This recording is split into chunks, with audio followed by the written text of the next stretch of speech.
Okay, so I'm going down all my posts that I made in the last couple weeks on my post page on the channel, and this one is just like, hello. When they were saying how they are going to not house transgender with the sex that they have transgendered to. So, and they were saying that horrible things happen to men who have transgendered into women. My apologies if I am not saying that correctly. But for the women who are transgendered, I guess, that they're going to be housed with the male population because that was what they were born as. Now, I don't know about you, but that just seems like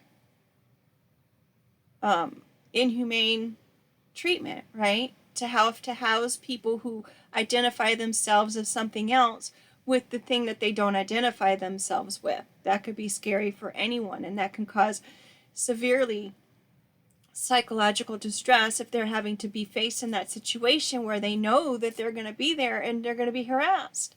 So my question is, first of all, how is that right? Okay, I know that there's going to be some time where they're going to have to find and figure out how to make things work for everybody, right? Even though one part of the system is not agreeing with the other part of the system, it's like we have to find some kind of common ground in order to make everybody have the pursuit and the right for happiness, right? Because I know that you do have some rights. Still, even when you're incarcerated, you have some rights.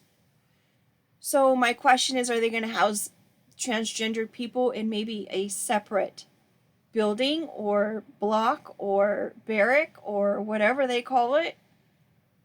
Will they at least be in a community of like minds? I mean, I know that they house, I don't know, because I mean, maybe it's changed, but I thought that they housed everybody all together and they didn't really consider whether there was any kind of, you know, nationality or whatnot differences. I know that there were certain nationalities that didn't get along with one another. Sometimes it's like I've heard, mind you guys, these are all my ideas and thoughts and opinions or whatnot. Doesn't make them true, and it does not make them fact, okay? But I also heard that there are some people who work in the systems that cause a little bit of chaos and stir the pot. I mean, there's one of those pretty much in every kind of job place, I would think. How they continue to go on and how people stand by and allow that to continue to happen, I don't know.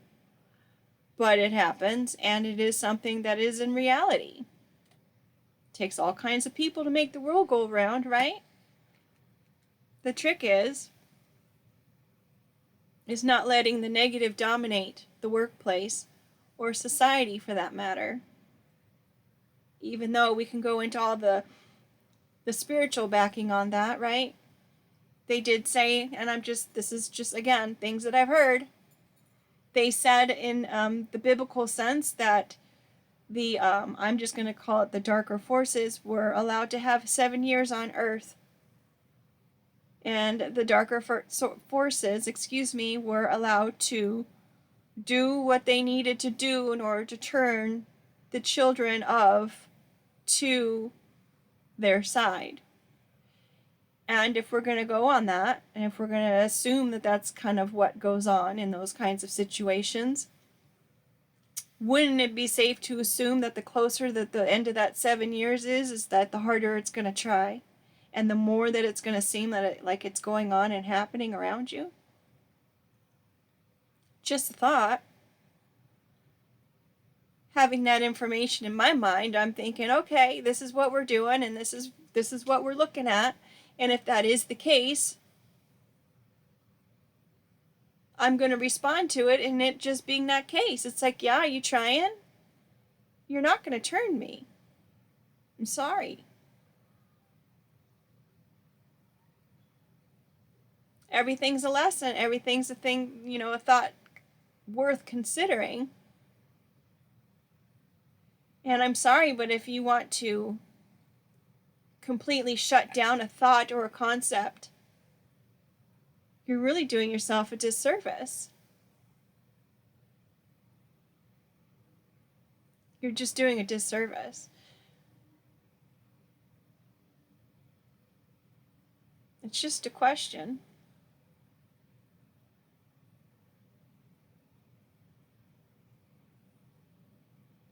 With that being said, folks, it's important for us to be the voice for the people who can't be the voice on their own. And it's important for everybody, regardless of where they are or how they are or what, that they feel like they can be safe. Even though they might have made a poor decision that got them in the situation that they're in, they deserve to feel at least somewhat safe, right? Some would say, well, just don't do those kinds of things and you won't be in that situation. You won't have to deal with it. True. But some people are kind of going through stuff because of other people who did stuff when other people never stood up and said anything not to do that stuff. So those people are in the process of figuring it out and learning it. I think there's a 3 strike. I don't know if that's even still a thing, but I do know that psychologically speaking, it takes 3 attempts for a person to even learn something for them to be free of the situation that caused them to do it in the first place. How does that make any sense? And that's in psychology, folks. And the recidivism rate is 3 times. The first time you're just like, oh shucks, I didn't mean to do that. The second time it's like, oh my gosh, why in the world did I do that? And the third time is like, you know what, I really have a problem and I need to figure it out. If that's the case, but they've got you in a 3-strike law, how is that right? Shouldn't it be 4? And I understand for the people who are being the victims of those crimes, I understand it's not fair for them. But if we can educate the people who are in this kind of stance of stuff prior to it getting to the 3rd time, maybe reach them on the first time. Maybe they're in their pride and their ego on the first time and they're thinking, oh, that's nothing wrong, or oh, I don't. Maybe you can reach them on the 2nd time. Let them know that there's free financial aid, at least at the time of the video, because I don't know what's to come. Free financial aid, pretty much, for you to go to school. There's loans that you can get in order to continue your education that you just pay back. Hopefully the ridiculous interest rate won't be there, and hopefully they'll explain the interest rate to you when you sign up.